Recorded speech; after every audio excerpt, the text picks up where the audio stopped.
Hello and welcome to our JUNEwary Challenge 2026. We're starting it on the 8th of June, but this is our first day. Fabulous new piece for you. It's by Charlotte Petersen and it's called The Swallow's Return. It's part of a new collection that she's creating, all based on animal themes. I'm going to play it through for you first, and then we'll take a dive into what we're going to do today.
Okay, isn't it stunning? I love it. I really like it. I especially like how you think, oh right, yeah, I can hear how this is going to go. Boom, ching, boom, ching. And then the rhythm just changes as to where that chord lands with the left hand. I really like that. It's going to keep us on our toes. Okay, so let's have a look at our first 8 bars that we're going to look at today. First of all, let's get our harp in the right key. So this piece is tuned as if it were B flat major. So we have a B flat and an E flat. So with my tuning that only has 3 levers on normally for a C major, I just have my A lever up. You may also need your D depending on your tuning. It's actually not in B flat major sounding though. Our sort of home chord that we've got going off here is a G. For our starting, and we walk down from G, so we're going for that sort of G minor kind of feel to it. It's in 3/4, but it gives that push and feel of, oh, is it in 3/4? You know, 1 and 2 and 3 and, or is it in 6/8? 1 and 2 and. It's the same number of quavers or eighth notes in the bar, but it plays with that feel of it, which is really fun. I really like it. We're going to start with this left hand, and I'd like to give it a little bit of attention in this left because we have a lot of notes happening down here and there's a walking pattern taking it down, and these strings are going to vibrate, and yet we've got a G, something up here, then we've got an F, something up here, we've got an E, something up here, and I think, can you hear that's getting quite murky? And then we're going to repeat that kind of feel. So we don't want that murkiness in there. So the way I'm going to recommend doing it is the first note you can do almost any way you like, really. Personally, I'm going to use finger 4 for them all. So it's going to be that. We come up for a chord. You can just pretend to do a chord near the middle of your harp for a second. Then as we go for the next one, I'm going to do it as if I was playing an open palm, like when we do octaves. Sometimes we do octaves with our palm open like that, don't we? To get to that, all I'm doing is I'm coming to it in my usual lovely position where my thumb could be up if I want it to be. And I'm literally just opening the fingers. And then rather than actually placing an octave and a fifth, and the full octave, rather than just placing that, I'm just going to put my 4th finger on it, but I'm playing it like that. And the reason being, chord, is that I can then damp what came before it. Then I'm still closing my hand up as I play it. Okay, and then we go down to the D. But it allows each time I go for the next one that I just use the rest of my fingers. It's not the one I'm going for, so my finger aims for the note I want, but the other fingers, as I land, do the cutting off of the previous sound for me, and that's going to keep it cleaner. Okay, the notes that we're going to in the middle are B and D initially, so either side of C. And in the second bar, it's C and D. So we have either side of C, but so the thumbs keeps heading for that D at the moment. So we've got then C and D, we've got B and D, and C and D. So we've got to fit that in between. And this is where we're going to watch our rhythm. Okay, so there's different ways you can count this. We're technically in 3/4. I like leaning into, oh yes, well that means there's 3 beats in the bar, so 1 and 2 and 3 and 1 and 2 and 3 and. However, the vibe of this piece, the way it pulls, it may be easier to go 1, 2, 3, 4, 5, 6, and then you can pull where you're going to put your emphasis. So to give you an example, we've got this G chord down here, which lasts for 3 quavers, 3/8 notes, so 1, 2, 3, 4, 5, 6. See how that's leaning into those 2 beats. The next one, which we're going to do that open palm on the F, and then I'm going to a C and D, but the F is 1, 2, 3, 4, 5, 6.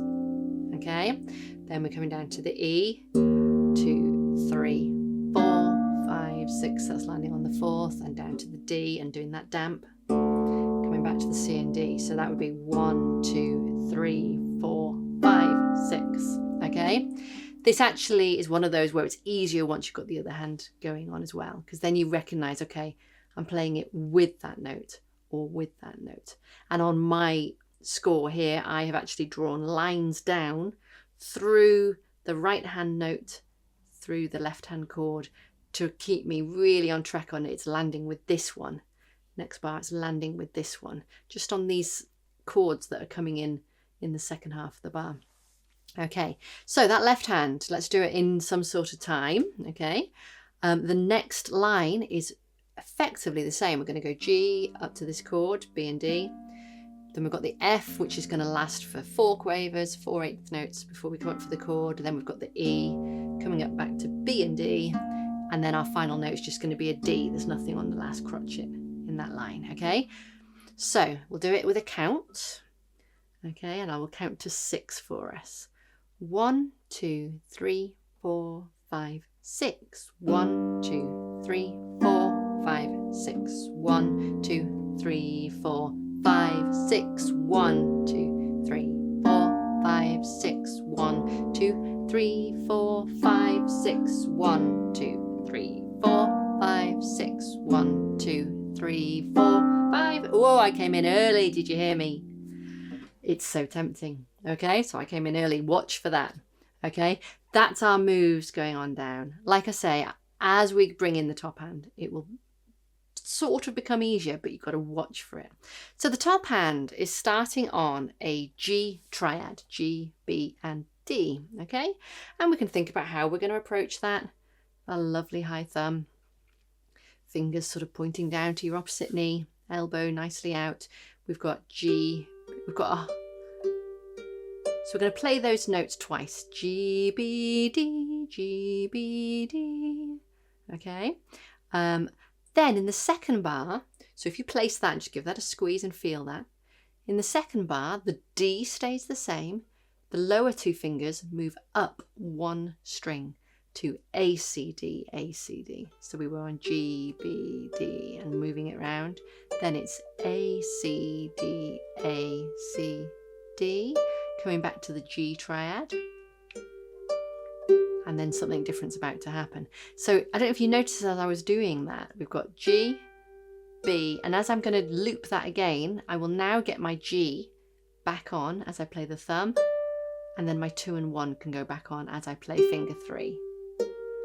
My next one isn't a G anymore, it's up 1, so I'll get the A ready, and my 2 and 1 can come on as I play that 3. Get the A ready again, and back on. Going back for G triad, so my finger 3 comes to the G before I play that thumb, and then I'm on to the triad. Okay, so what we're dealing with there is the direction of placing. So rather than sort of going and have like that, which is also going to end up a little bit sort of separated sounding, it's not going to have our loop. But also when I've played that, if I put it back on and then try and play my 2, which one of these is coming next? It's not hugely obvious. So doing 3, 2, and then I get my 3 on and I can play my thumb. And you could just loop that bar for a little bit if you wanted, just to get that feel. And then get onto the next bar, A, C, D, and you could loop that bar so that you practice going to the A. Think of it, I almost think of it like a cycle like this. Back to the G triad. And you could loop that a little while, and then you want to really be comfortable with moving from one to the other.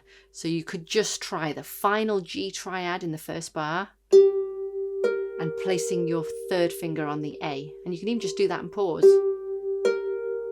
Yeah, and you can see if, does it need my visual attention? Does it need my eye to go to it? Or actually, am I physically aware of where that G is because I've just played it?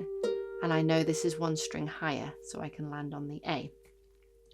So that's your ideal, is to get to that point, because then you could be giving attention to where the left hand's going next, which is leaping around. So it probably is going to want some of your visual attention.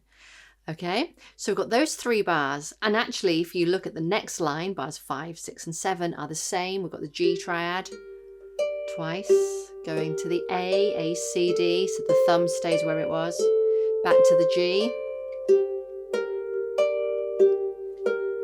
Okay, so we've just got these end bars to put in with it. So going back to our first line, we have the G triad, we move to the A, C, D, and this is good practice as well, just doing this silent placing through. Come back to the G, and now I'm looking at the end of the 3rd bar, going into the 4th. And again, before I play my thumb, I want to have whatever's next ready. And I'm going to put 2, 3, 4, and it's just all in a row. So we have the D at the end of that 3rd bar, and we're into our next bar, and we just walk down and we're going to go straight back up. So to do that without coming off, 2, 3, and then all back on. Now I have gone all back on, thumbs on, and then we're back into our triad. Okay, so that little turnaround there is just like the bottom of a scale. Yeah, we often do our turnaround at the top of a scale, but if you were going to do a scale and repeat it through and go back up again, it's that move at the bottom there, back up. Yeah, just doing that G minor, everything back on, and then just practicing. Yeah, this is where scales come in and feed into the pieces that we're doing. So on this piece, that 4th bar is C, B, A, B, C, D. And in fact, it's coming from the D at the previous bar. So we could go G, B, D, C, B, everything on, A, B, C. Then we can get finger 3 on ready for our triad pattern again, coming back. Okay, so you may need to and want to work on those bits in isolation and then pull them in. Always feed them in. Go half a bar earlier, take it in from there, then maybe go the full bar earlier, go in from there, and feed it into what comes after as well. So in this case, going from line 1 to line 2, we can see we're going back, and it's only another quaver, another 8th note. We haven't got time to pause and go, right now what's happening? So getting that cyclical feel and back to the G. Okay, looking then at the final line, the final bar on that second line today, we have, again, if I come in just before it, half a bar, G, B, D coming up. And then we've got, now you have a choice here. There are some grace notes. So you've got C, B, A, which you could just do with 2, 3, 4. And ignore the grace notes. Slight danger with that is that because we did the 2, 3, 4 on those exact same strings at the end of line 1, that you'll want to repeat that speed again. With the grace notes, it actually really nicely interrupts and gives us that breath, gives us that pause. So again, coming in half a bar before that final bar there. 3, 2, 1. I'm just going to do the C on its own, and I've written a comma after it to remind me to come off. Then we've got DCB, DCB, but I'm aiming for that B. The D and the C are valuable, but also throwaway notes that get us to the B, the little turn. Da-da-dum. Okay, now we could go 1, 2, 3, but I don't know if you notice when I go 1, 2, 3, what you hear is da-da-dum. Okay, so you can do 1, 2, 3 so long as you are aiming for that third finger. I still find myself now bringing out finger 2. What else could we do? We could do a 2, 3, 4 instead. Okay, it nicely puts us all on fingers. It removes that difference that the thumb slightly has, and then it makes it much more easy to travel and to aim for that fourth finger. So I would have played, this is the last bar, I'd have played the C with a finger 2 and come off. Then I'm going to put 2, 3, 4 on the DCB, so going around that C, and I'm conscious that I'm aiming for this as my important note, the fourth finger on the B. So I'm almost just going to travel that way.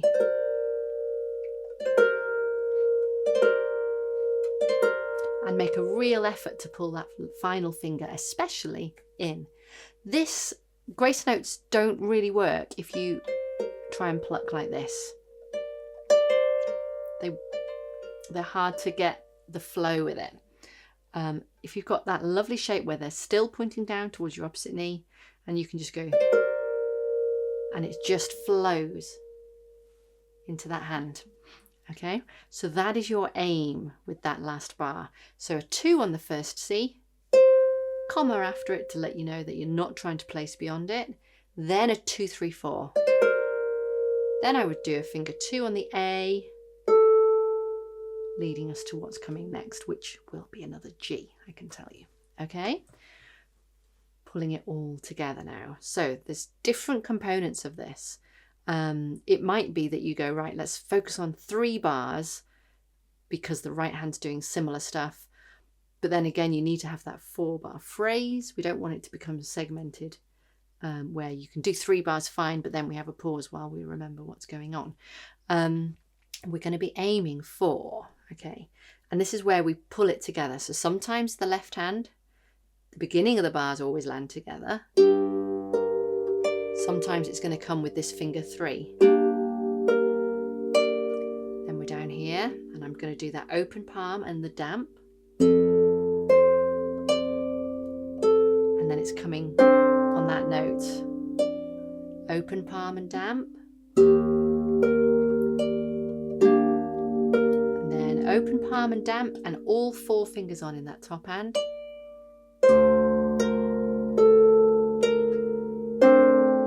To our G. Now, notice I can't, aiming for the G, I'm not going to successfully achieve damping that D that was resounding. The nice thing there is that the D is part of a G chord. If you think about a G triad, in fact, it's what we've got placed in our top hand, G, B, D, it's part of the same chord. So in a way, that being resounding from before, it's okay. But if it's getting murky, you could just, after you've done the G, you could stop it dead, but then you need to get up here for the, okay, same idea, open palm here, top hand's on the A,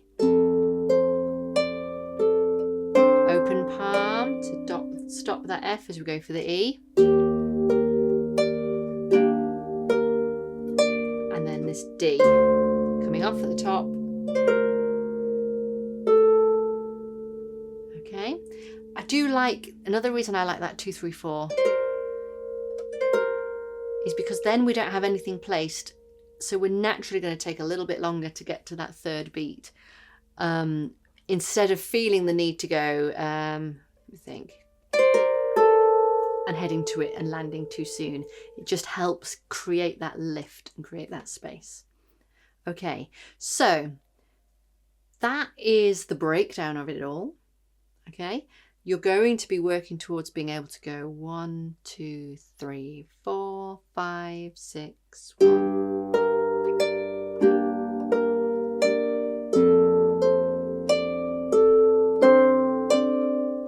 And so on. Okay, with that, getting down there, watching for when the chord lands. That's what you're going to be aiming for. But there's different components to pull together for that. Don't do too much hands apart, because then you've got to build a new pathway for putting them together. So get them together fairly soon, I think would be really useful. But have that, do take the time to get that cyclical placing in the right hand, and the open palm placing, so that you give us a really clean bass sound. Okay, as that starts to come, join me on the play along, where I will count you in properly and we'll do a few different speeds, so that you can really make it work. Handy things to think about: if you want to simplify the left hand, let's say you're going to be playing it in an ensemble, you could just do the G, F. You could leave out the chords that land at the top. And that is something you could do as you practice initially, if you wish, just to give you that timing of that. You could also, if you're going to practice like that, you could also go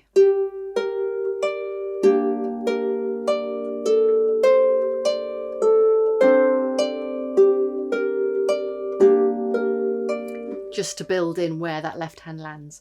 Wouldn't do too much of that, but you could do a bit of that. But yes, certainly doing the beginning of the bar and not worrying about the left hand jumping up, just to get the timing and the flow. And especially if you're still working on that and you want to play along with me and I'm doing a speed that doesn't quite work for you, just do that left hand bass note.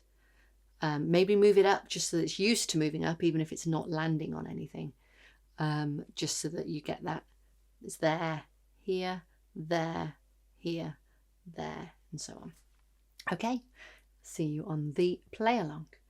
A long one today just to get you started, but once you've got that vibe and got that feel, the rest will really flow. All right, well done.